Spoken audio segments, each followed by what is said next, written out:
BIVI stock analysis tomorrow and onward. In this 1 minute video, I'm telling you whether BioVie stock is a buy or not for me. So watch this short 1 minute video till the end. Right, in general, it's not an instant short, but it's a bearish range. And I've done 34,000 videos over the last 4 years. I've spent thousands of dollars on courses, mentorships, you know, communities, all that. And I've documented everything. With BIVI, I'm more so like looking at the higher time frame chart, and that's how like I figured, right? Boom. It's only really going to be something bullish the moment we start breaking with full candle close above 4.8 or something like that. And it, like this prediction meant that if I saw a double break like this, then I'm taking shorts.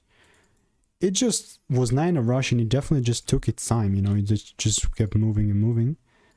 So what I'm going to do is just like mark up this supply area because it's still a supply zone. And